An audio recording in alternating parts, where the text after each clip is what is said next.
For the longest time, I've been very invested with McFarlane's DC Multiverse line, and I still am to this day, because it is the main line that I collect the most of. Marvel Legends has always been one of those lines where I've been on and off. I don't collect it as frequently as other people do. We all have a figure line that we focus on. Everybody does. Some people are Marvel Legends. Some people are probably the He-Man figures from the Mattel Masterverse line. And then some people are like me, the DC Multiverse line under McFarlane. So because I prioritize on DC more, this is why my Marvel shelf is like kind of smaller and less in numbers. But I don't think it's a bad thing, because this has allowed me to be able to not only not have to worry about space, but I can focus on a direction compared to like my DC shelf, where it's more of just, it's chaotic, right? It's just like, what am I doing with this? But with Marvel Legends, I can be a little bit more strategic in what I'm trying to do. So a while back, I made a post showing my dream goal of making like an Avengers display with Marvel Legend characters, right? Marvel Legend figures. And I was able to accomplish that because I had certain key figures in mind that I felt would work for my display. Now, everybody has their preference of what figures would work for their display. These are mine. So today we're looking at another figure, the second figure that I knew I had to get to make this display work. When you build an Avengers, you need the core members, right? You need an Iron Man, you need a Captain America, you need a Thor, you need a Hulk, you need a Black Widow, you need a Hawkeye, right? You at least need like the core characters you can think of when you think of the Avengers. So, and because this Avengers shelf is very comic style, as you saw in that photo, every character's most of them are based off of like a comic look than the MCU look. Well, I had to get this Hulk, and this Hulk was $50 when he came out, and it's not a cheap figure for even a deluxe figure, but he cost more because it was, the Toybiz anniversary thing. So, how companies are when they do these kind of anniversary sort of things, they will find an excuse to raise the price. And is he worth it? I would have to say yes, he was. He was worth paying for, because if you try to get him now, I'm pretty sure he's even more expensive than he was when he came out. So I'm not going to complain about $50, because it's what it is, right? Sometimes if you need a figure for your shelf because you really need that version, you don't even have a Hulk, and this is the best Hulk on the market right now that is affordable, I guess, if you want to say that. You just have to roll with it. You don't have a choice.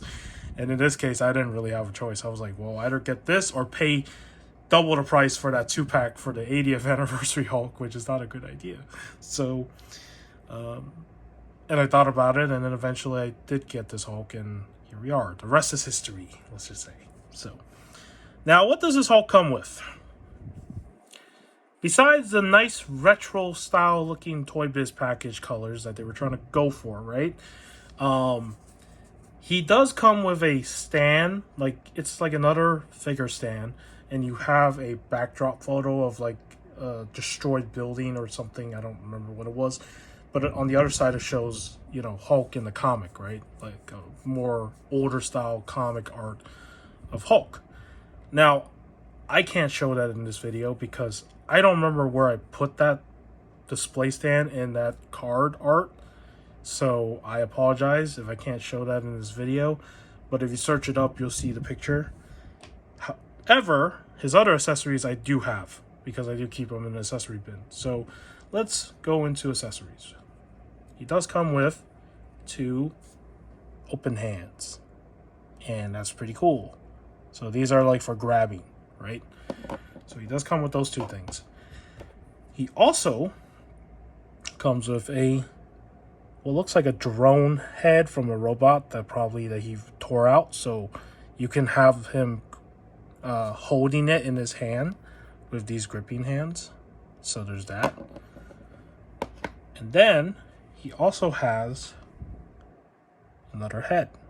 So I'm going to zoom in on that. That's a pretty good head, right? There's like a more calmer expression. And for his the head on him right now, let me just pop it off, because this guy is a really big figure, so I kind of want to show what that other head looks like. Give me a second. Angry, right? I like the expression that he has going on. So you can't do Hulk without an angry expression. Okay, let's put the figure back. And then he does come with another base style display piece that is not for the card. It is for the figure to go with. And this is definitely one of the best display pieces I've ever seen included with a Marvel Legend. And also, this is very reminiscent of what Toybiz used to do back in the day with a lot of their Marvel figures. And I've said this many times in like some of my other videos. Maybe, I don't remember. It's been a little bit. Back when the let's see.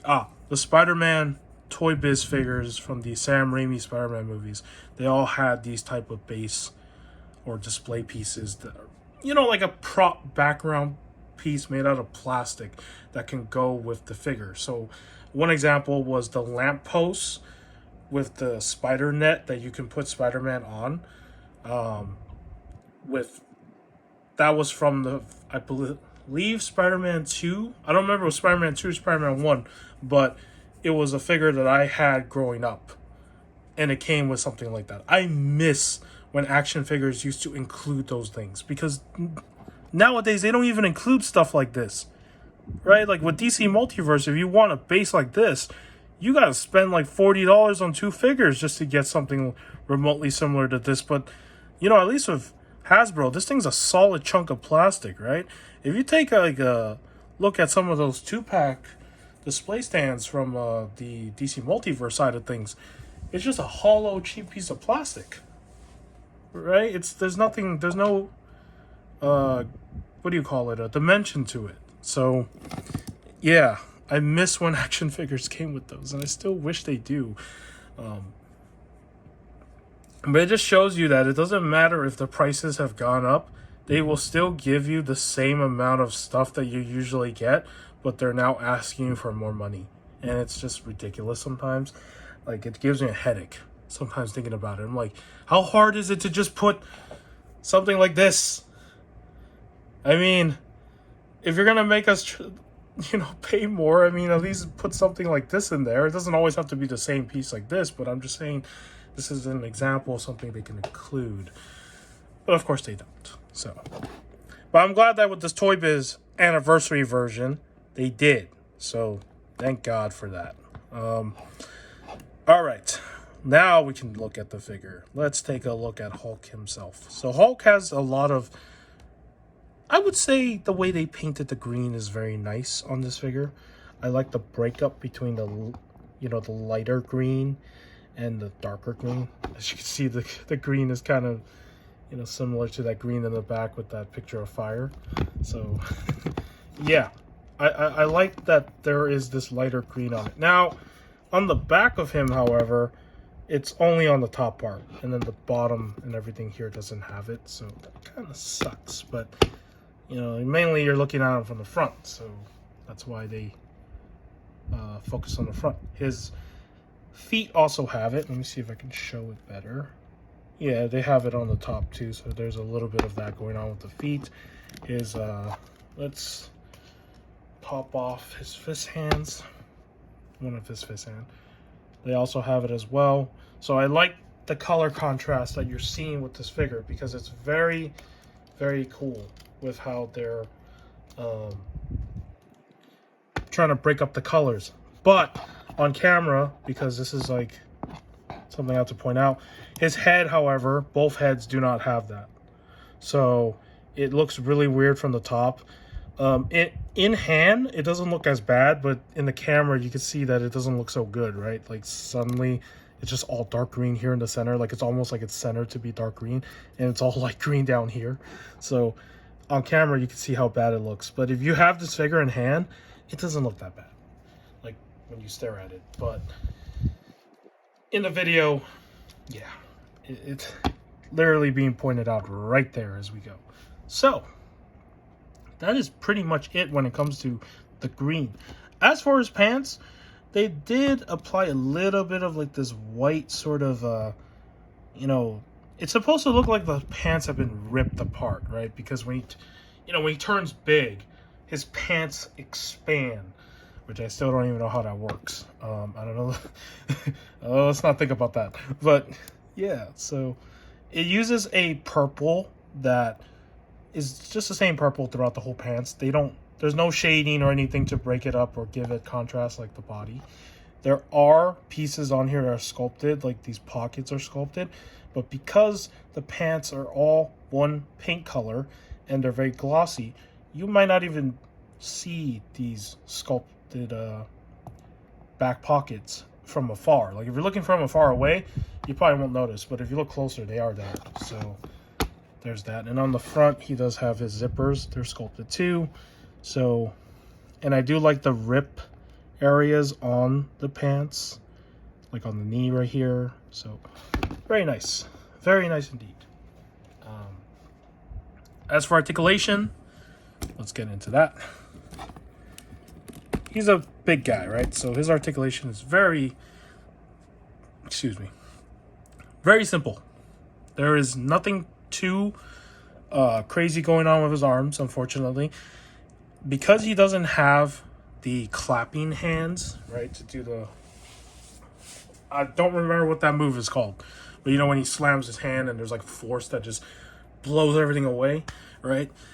He can't do that because, as you can see, there's no cut in the front for his arms to ever touch. And even if you utilize these joints to the best that you can, these hands are not going to ever interact with each other. So that is a bummer when it comes to trying to do something, especially with the two hands that are included, right? So let's take these hands off. Let me show what I'm trying to talk about here. So even though these hands, not clan, these hands are supposed to be for gripping things. Well, what if you wanted him to hold something with both of these hands, right? Well, you can't do that. They're too far apart. Like you can never get them close to each other, right? So that's kind of the unfortunate thing right here. So if you're trying to have them like hold onto like a robot head, like with both hands like close together, you can't do it. The range is limited because of the front.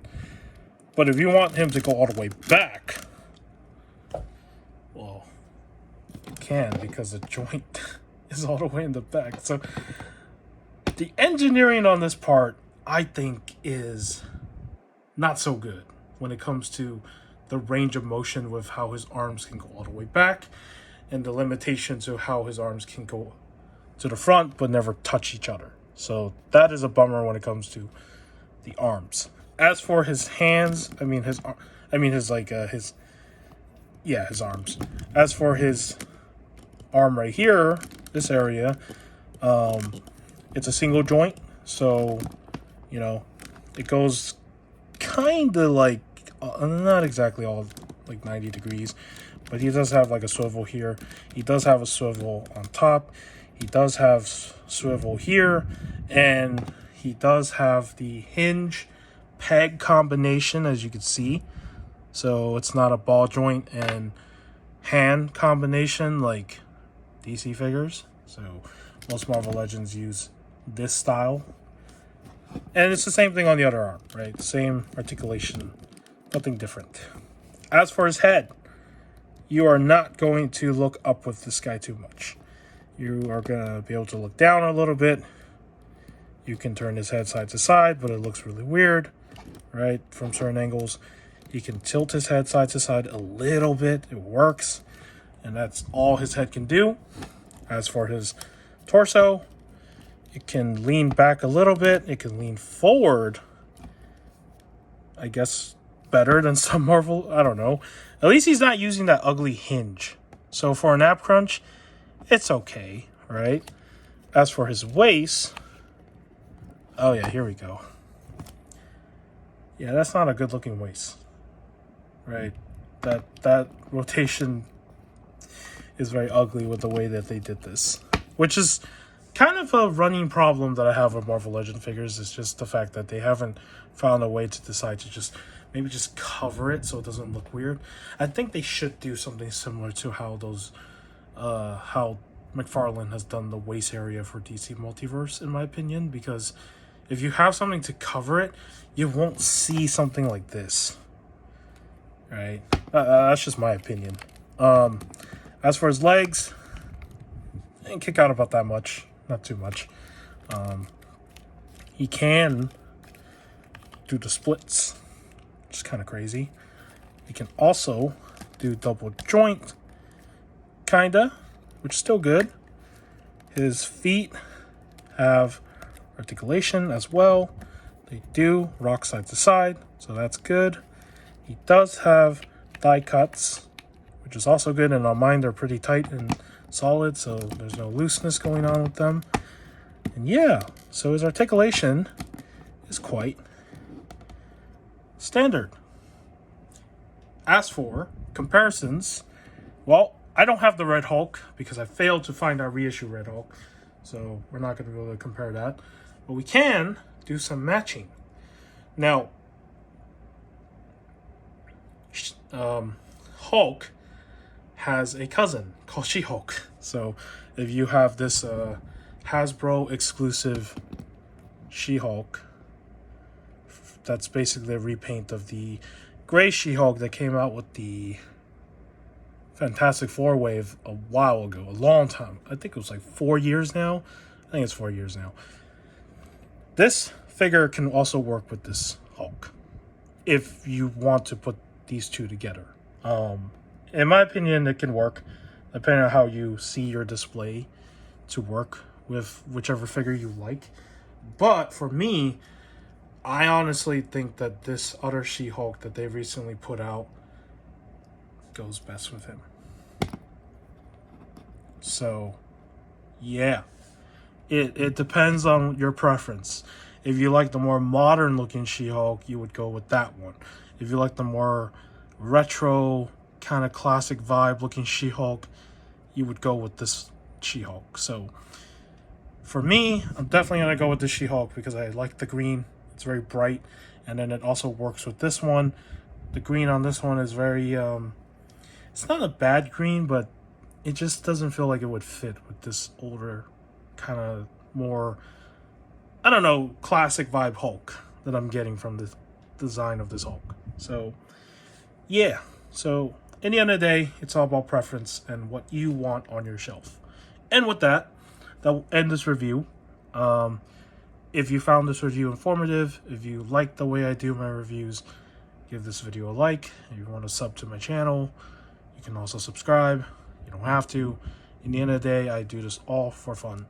And with that, I will see you in the next review, whether it's DC or Marvel Legend or something else that I'm looking at. So, yeah, take care and bye.